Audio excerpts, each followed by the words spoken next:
Bismillahirrahmanirrahim.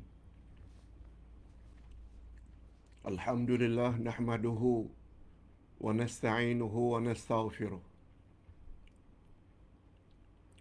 Wa na'udzu billahi min syururi anfusina wa min sayyiati a'malina.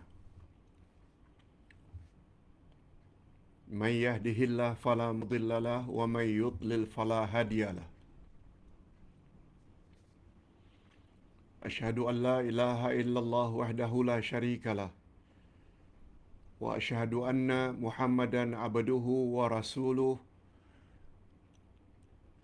la nabiyya ba'dah. Allahumma salli wa sallim ala nabiyyina Muhammad wa ala alihi wa sahbihi ajma'in, amma ba'd.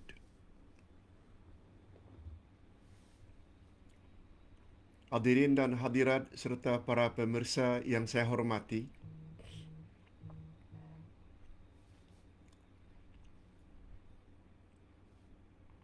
kita bersyukur kehadirat Allah Azza wa Jalla.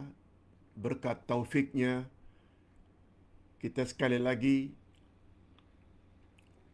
dapat mengikuti majlis ilmu berdasarkan kitab Mengenal Allah melalui Al-Asma'ul Husna.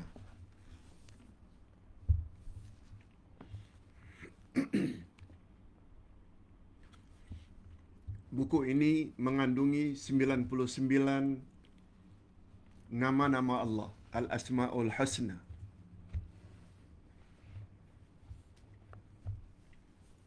Hari ini adalah hari pertama kita ulangi untuk kali yang ketiga. Kali yang pertama buku ini dah tamat. Kali yang kedua juga sudah tamat. Kita bahas minggu lalu. Dan hari ini adalah permulaan pengulangan kitab Mengenal Allah melalui Al-Asma'ul Husna ini kali yang ketiga.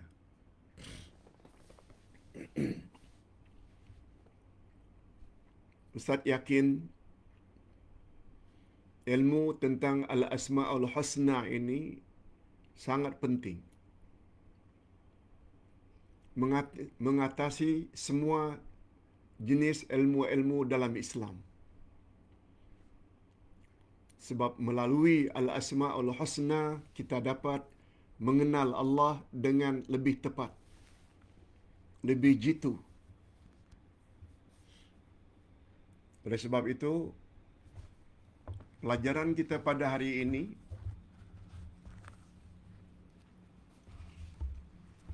adalah Al-Asma'ul Husna dan dalil-dalilnya. Sebagai pelajaran yang pertama, sebagai mukaddimah. Oleh sebab itu, ceramah pada pagi ini tidak keterlaluan kalau dikatakan sangat mustahak dan penting. Mukaddimah. Sila lihat buku ini dari halaman 1 hingga halaman 5. 5 muka surat.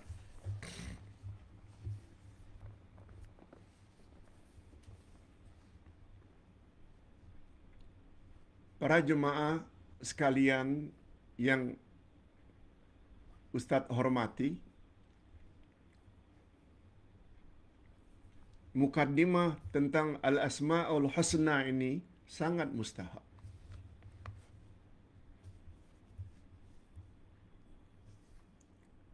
Ustaz bacakan sedikit. Muka surat 1. Buku ini ada 900 muka surat.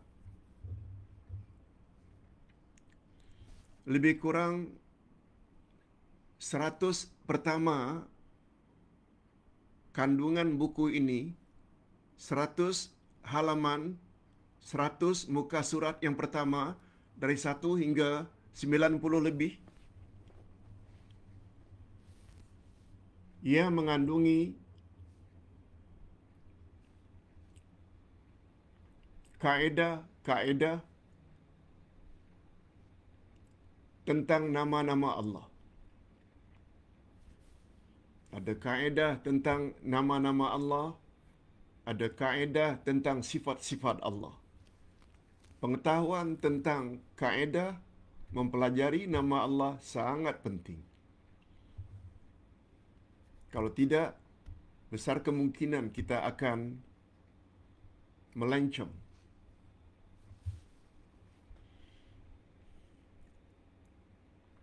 Pagi ini kita akan bahas mukaddimah. Cuba dengar baik-baik. Tauhid yang dibawa oleh Rasulullah sallallahu alaihi wasallam dan semua rasul-rasul yang lain, termasuk Rasul akhir zaman Nabi Muhammad sallallahu alaihi wasallam. Tauhid yang mereka bawa ada 3 jenis.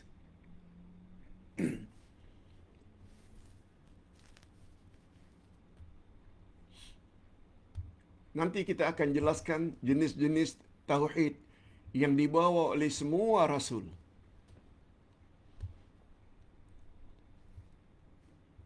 Termasuk Nabi Muhammad sallallahu alaihi wasallam, yang ada umat Islam pada hari ini sangat anti dengan pembahagian ini. Sangat benci dengan pembahagian ini. Padahal bila kita lihat apa yang dijelaskan oleh Al-Quran dan Rasulullah sallallahu alaihi wasallam, wujud 3 jenis tauhid ini.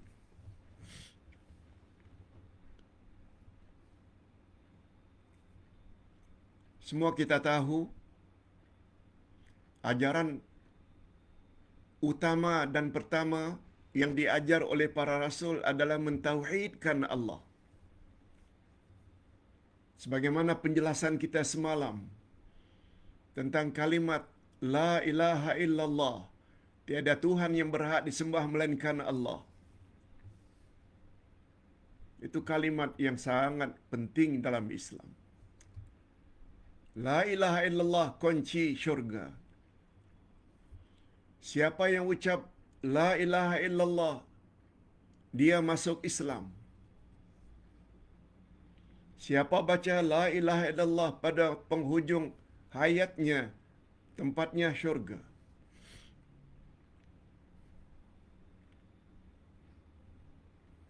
Cuma mentauhidkan Allah ada 3 ciri.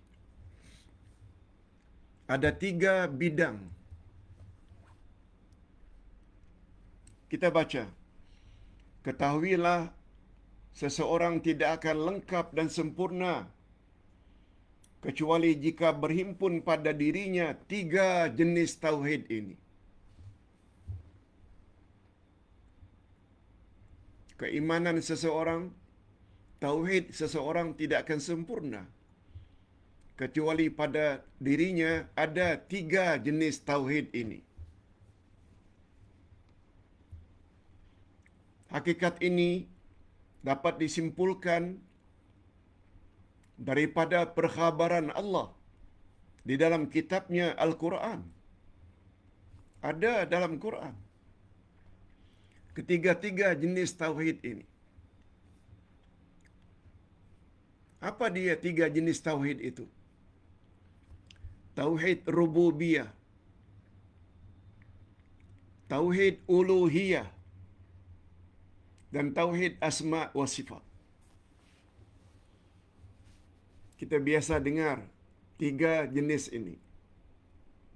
3 jenis tauhid ini.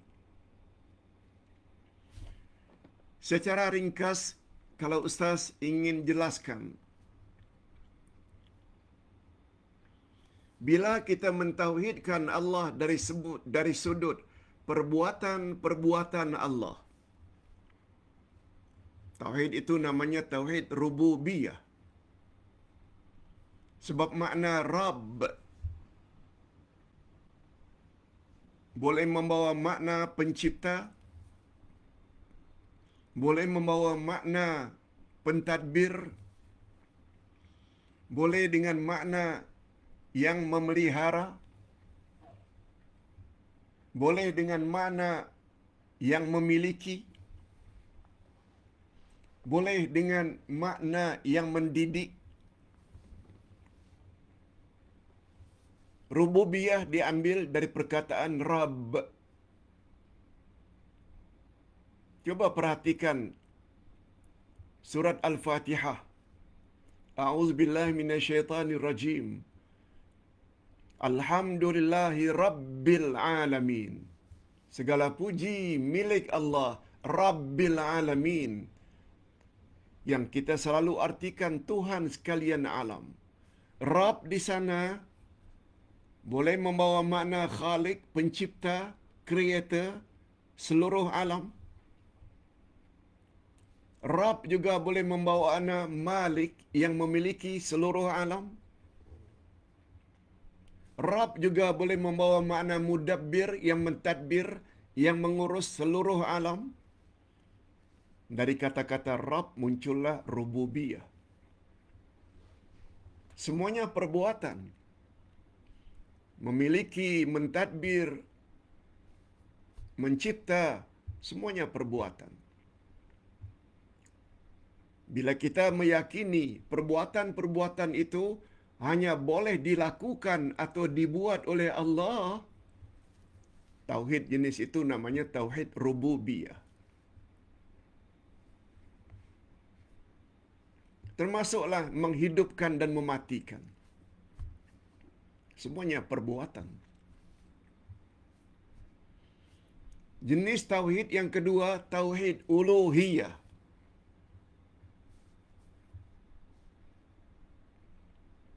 Sebagaimana kita jelaskan semalam makna la ilaha illallah. Uluhiyah diambil dari perkataan ilah. Ilah maknanya Tuhan yang berhak disembah. Jadi Allah adalah satu-satunya Tuhan yang berhak dan wajib disembah. Itu sebabnya bila kita katakan la ilaha, tiada Tuhan yang berhak disembah illallah, melainkan Allah. Kalimat tersebut mengandung tauhid uluhiyah. Uluhiyah diambil dari perkataan ilah. Ilah maknanya ma'bud bihaqqin. Tuhan yang berhak disembah. Tidak ada satu pun Tuhan yang berhak disembah. Tuhan dari besi, Tuhan dari emas, Tuhan dari perak, Tuhan dari permata, Tuhan dari gunung, Tuhan dari pokok.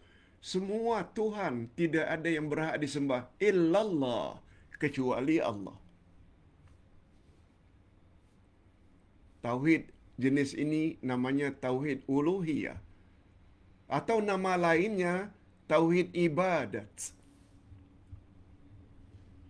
Tidak ada yang berhak kita beribadat kepadanya kecuali kepada Allah.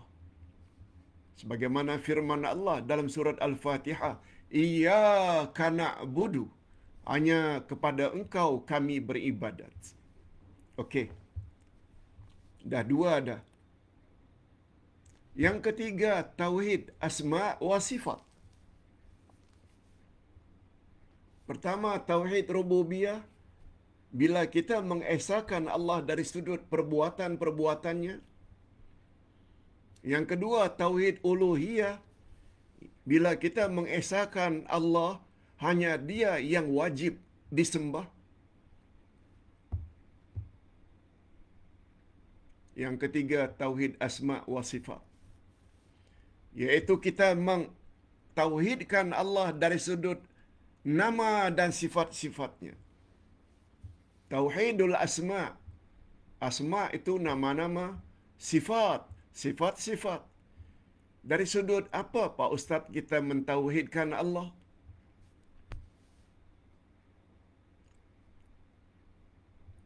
Tauhid kan maknanya mengesahkan Allah.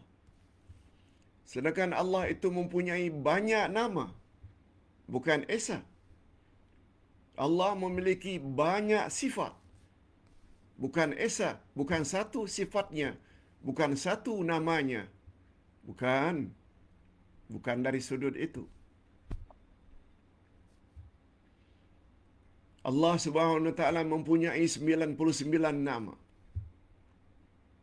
Di dalam setiap nama pula ada sifat Allah. Tetapi setiap nama bila dikaitkan dengan Allah, nama dan sifat itu satu-satunya milik Allah. Ustaz buat contoh. Di antara nama Allah Al-Hayyu, di dalam nama Allah Al-Hayyu Maha Hidup, ada sifat di dalamnya hayat, hidup. Makhluk juga hidup. Ustaz juga hidup. Di mana tauhidnya, Pak Ustaz? Nama dan sifat Allah. Sedangkan Allah mempunyai nama dan lain lagi, dan sifat lain lagi. As-Sami, Maha mendengar. Ustaz juga mendengar. Al-Basir, Maha melihat. Ustaz juga boleh melihat. Al-Mutakallim, Maha berkata-kata. Ustaz juga berkata-kata. Di mana tauhidnya? Sedangkan Allah mempunyai nama dan sifat yang banyak. Berikut ini penjelasannya.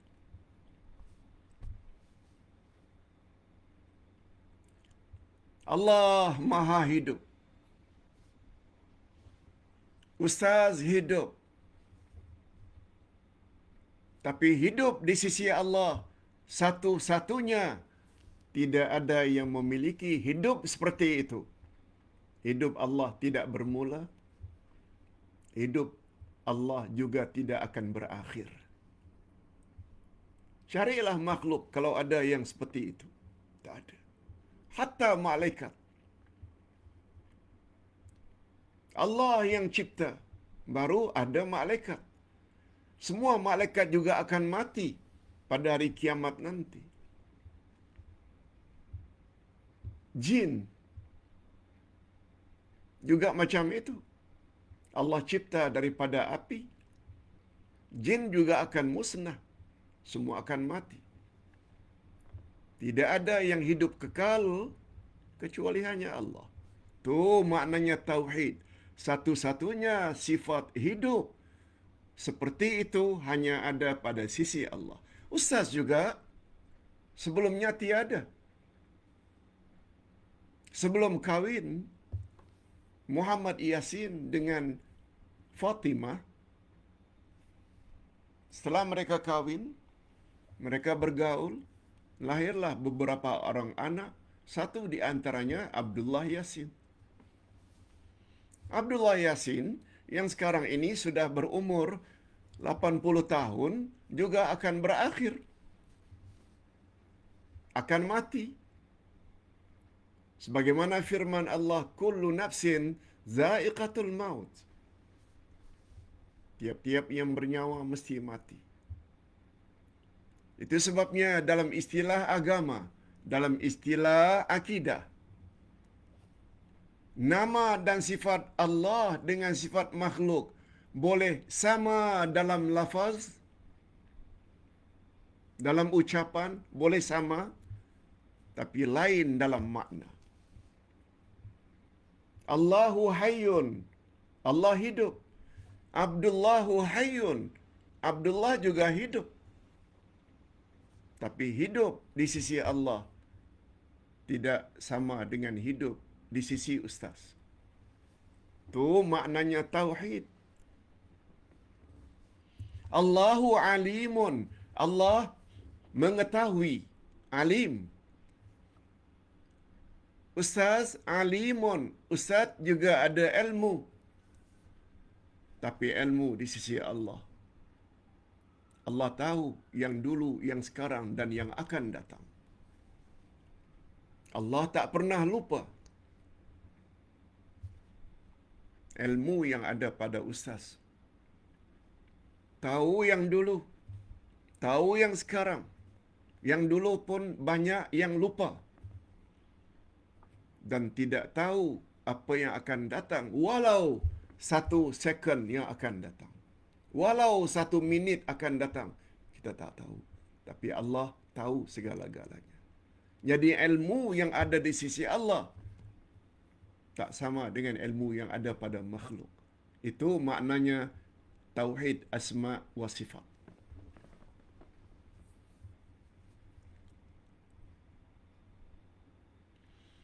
Jadi sekali lagi sebagai kesimpulan, kita umat Islam wajib percaya terhadap ketiga-tiga jenis tauhid tadi. Tauhid rububiyah, bila kita mengesahkan Allah dari sudut perbuatan, itu hanya boleh dilakukan oleh Allah sahaja. Allah di antara punya namanya Mumit, yang mematikan. Tak ada siapa makhluk yang boleh mematikan. Kuasa itu hanya ada di sisi Allah. Rububiyah, sebab itu perbuatan. Tauhid uluhiyah, hanya Allah saja yang berhak disembah. Itu sebabnya uluhiyah dipanggil juga tauhid ibadat. Semua kita tahu, kita tidak boleh berbuat syirik. Selain menyembah Allah, menyembah juga yang lain-lain. Berhala ke, batu ke, emas ke, perak ke.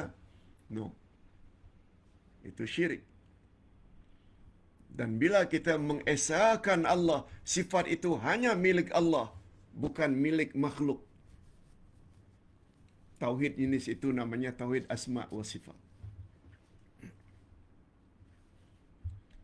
Cuma hadirin dan hadirat,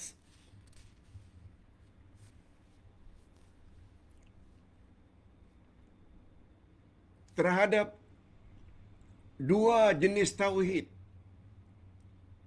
ini juga dimiliki oleh orang kafir. Tauhid rububiyah dan tauhid asma wa sifat. Nanti kita akan jelaskan bersama dalilnya. Bila orang-orang Arab musyrikin Makkah termasuk Abu Jahal, Abu Lahab, bila ditanya siapa pencipta langit dan bumi, mereka juga jawab Allah. Sebagaimana hari ini, bila tanya orang Hindu, bila tanya orang-orang Kristian, bila tanya orang-orang Cina, siapa yang turunkan hujan? Siapa yang mencipta langit dan bumi? Mereka juga jawab, Tuhan Allah. Allah maksudnya. Mereka tidak mendakwa berhala yang mereka sembah yang mencipta. Begitu juga yang mematikan dan menghidupkan. Itu tauhid rububiyah. Dia dimiliki juga oleh orang-orang kafir. Mereka juga memiliki tauhid asma wa sifat. Apalagi orang-orang Kristian sungguh yakin Allah itu pengasih, Allah itu penyayang, Allah itu bijaksana, Allah itu maha mengetahui. Semua itu adalah sifat. Tetapi yang tidak dimiliki oleh orang-orang kafir adalah tauhid uluhiyah, tauhid ibadat. Sebab mereka selain percaya Allah, mereka juga menyembah berhala. Tetapi umat Islam tidak. Umat Islam yang mereka sembah hanya Allah sahaja. Tauhid uluhiyah atau tauhid ibadat ini hanya milik umat Islam. Itu sebabnya kita ingatkan kepada umat Islam supaya jangan buat syirik, percaya ramalan bomo, pergi ke kuburan-kuburan lalu minta dan berdoa kepada orang-orang saleh yang tertanam di dalam kubur. Mendakwa kononnya pawang itu dapat mengalihkan hujan. Semuanya itu syirik hukumnya, yang boleh menghancurkan semua amal saleh mereka. Hadirin dan hadirat rahimakumullah.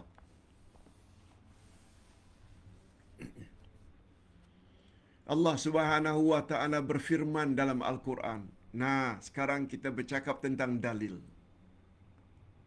Betulkah Pak Ustaz, Allah itu ada nama? Coba lihat surat Al-A'raf ayat 180. Ayat 180 dari surat Al-A'raf. Apa kata Allah? Walillahil asma'ul husna fad'uhu biha. Allah memiliki nama-nama yang terbaik. Oleh sebab itu berdoalah kamu kepadanya dengan menyebut nama-namanya itu. Walillah, milik Allah, al-asma'ul husna, nama-nama yang terbaik. Fad'uhu, oleh sebab itu berdoalah kepada Allah. Biha, biha maknanya dengannya, dengan al-asma'ul husna. Itu sebabnya bila kita minta supaya disayangi, dikasihi, kita panggil Ya Rahman, Ya Rahim, Irhamni. Itu maknanya kita berdoa. Minta rezeki, kita panggil nama Allah Ya Razzaq, Ya Razzaq. Wahai yang maha pemberi rezeki, anugerahkanlah kepada kami rezekimu.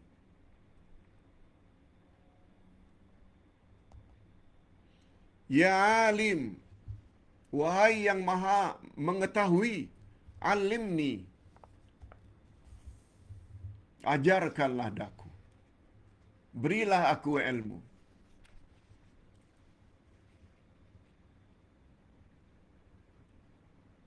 Itu sebabnya kata Nabi sallallahu alaihi wasallam, apabila kamu sedang rongsing, tension, gundah, sedih, panggil nama Allah, Ya Hayyu Ya Qayyum, birahmatika astaghith. Wahai Allah yang maha hidup, wahai Allah yang mengurus makhluk terus-menerus tanpa henti, birahmatika, dengan berkat rahmat dan kasih sayangmu, astaghith, aku mohon dilindungi daripada rasa rungsing, sedih dan gundah. Kata Nabi, siapa yang baca doa itu, Allah akan hilangkan rasa gundah, rungsing dan rasa sedihnya. Kata Nabi. Mengapa kita panggil Ya Hayyu? Sebab Al-Hayyu itu nama Allah. Mengapa kita sebut panggil Al-Qayyum? Karena Qayyum itu nama Allah. Malah kalau kita ingin jelaskan, dua nama Allah ini kalau kita sebut, seolah-olah kita telah menyebut 99 nama Allah.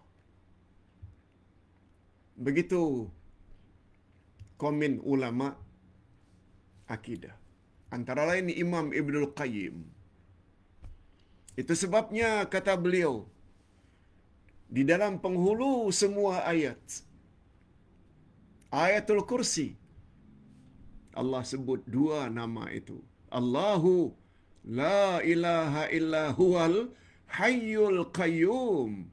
Al-hayyu al-qayyum. Dua nama Allah yang sangat istimewa ini. Dia disebut di dalam penghulu semua ayat, Ayatul Kursi. Itu sebabnya kata Nabi, bila kamu merasa sedih, gundah, rongsing, banyak-banyak panggil Allah dengan namanya yang sangat istimewa, Ya Hayyu Ya Qayyum birahmatika astaghith.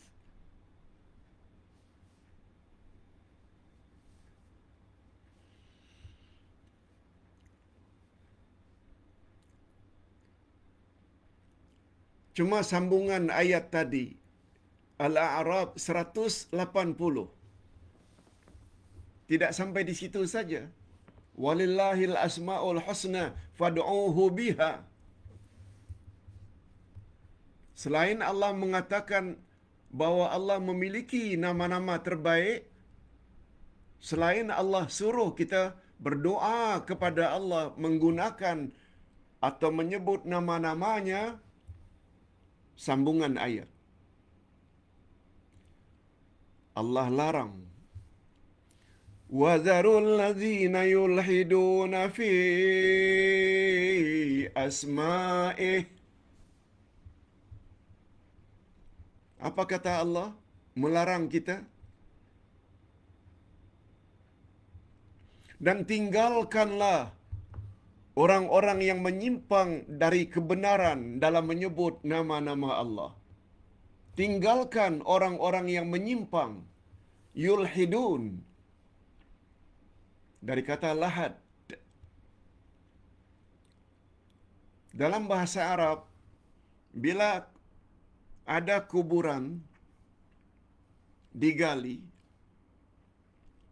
lalu tempat menyimpan mayat itu biasanya dibuat agak serong sedikit di bahagian paling bawah ke arah kiblat untuk meletakkan jenazah dibaringkan di dalam lahad.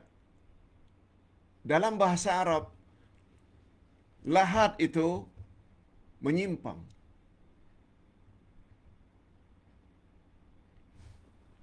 Dari atas lurus sampai di bawah menyimpang. Menyimpang sedikit untuk letakkan jenazah. Oleh sebab itu, bila kita faham makna lahad, apa kata Allah? Wazarul ladzina, tinggalkan olehmu, jauhi. Siapa yang kita perlu jauhi? Alladzina yulhiduna fi asma'ihi. Orang-orang yang menyimpang dalam nama-nama Allah. Allah kata begini, dia sebut begitu. Allah kata begini, dia sebut begitu. Allah sebut dalam Al-Quran bahawa dia bersemayam di atas arasy-Nya. Kata golongan ini, jangan diartikan dengan bersemayam. Hendaklah ditakwilkan, dirubah kepada dia menguasai. Dia memerintah. Yadullahi fauqa aidihim. Tangan Allah itu di atas tangan mereka. Kata mereka, jangan katakan Allah itu punya tangan. Itu bermakna kita telah menyamakan Allah dengan kita yang juga punya tangan. Ini golongan yulhidun. Mereka menyimpang. Mereka tidak namakan Allah sebagaimana yang Allah namakan dirinya. Rasulullah sallallahu alaihi wasallam bersabda dalam hadis sahih bahawa Allah turun ke langit dunia pada sepertiga akhir malam. Bagi kita, kalau Nabi Muhammad mengatakan dalam hadis yang sahih, Allah memang turun ke langit dunia, Allah memang turun. Yang pasti turun Allah tak sama dengan turun makhluk. Nah, golongan yulhidun kata, jangan kata Allah turun. Tapi yang turun itu adalah rahmatnya. Ini golongan yulhidun. Kita dilarang oleh Allah mengikuti kelompok tersebut. Lalu Allah beri amaran keras kepada golongan yulhidun. Sayujzauna ma kanu ya'malun. Dan mereka akan mendapat balasan siksaan terhadap apa yang telah mereka lakukan itu. Oh. Mereka akan disiksa oleh Allah. Sebab mereka telah menyimpang daripada ajaran yang Allah beritahu. Dan terakhir, kita bawa satu dalil lagi daripada Al-Quran dari sunnah Nabi sallallahu alaihi wasallam. Hadis riwayat Bukhari dan Muslim. Sangat kuat. Dan hadis ini Ustaz dah sebut berkali-kali dalam kuliah. Walillahil asma'ul husna. Ustaz ulang sabda Nabi sallallahu alaihi wasallam. Apa kata Nabi? Inna lillahi tis'atan wa tis'ina isma. Allah memiliki 99 nama. Mi'atan illa wahida. 100 kurang 1. Jadi nak menguatkan jumlah al-asma'ul husna itu 99. Nabi kuatkan lagi 100 kurang 1. Lalu apa kata Nabi? Man ahsaha dakhalal jannah. Siapa yang dapat memeliharanya 99 nama itu, dia layak masuk syurga. Ini yang Ustaz selalu sebut. Di antara cara untuk masuk syurga, kita kena tahu, kita kena pelihara, kita perlu kuasai al-asma'ul husna. Cuma bila ditanya apa makna siapa yang memeliharanya, ada 3 makna. Anda mesti menguasai 99 nama tadi. Nabi sebut 99 nama Allah, 100 kurang 1. Mesti dikuasai, diketahui. Tak hafal tak mengapa, ketahui. Yang kedua, memahami makna setiap nama. Al-Hayyu lain dengan makna As-Sami'. Al-Hayyu maha hidup. As-Sami' maha mendengar. Al-Mutakallim maha berkata-kata. Al-Basir maha melihat. Al-Qadir maha berkuasa. Al-Malik yang maha memiliki. Itu sebab mengapa mesti belajar Al-Asma'ul Husna. Dah 2. Yang ketiga, kamu hendaklah berdoa kepada Allah menggunakan nama-nama tersebut. Ya Hayyu, Ya Qayyum. Jangan panggil yang lain-lain. Ini yang kita selalu sebut dengan tawasul melalui nama-nama dan sifat-sifat Allah. Hadirin dan hadirat, mukaddimah hari ini sangat mustahab. Dan Ustaz minta supaya admin buat balik playlist. Bermula dengan mukaddimah ini. Kita sambung insya-Allah pada minggu hadapan halaman-halaman berikutnya. Biar sedikit, walau hanya 45 minit. Tapi kita faham. Itu yang mustahab. Hadirin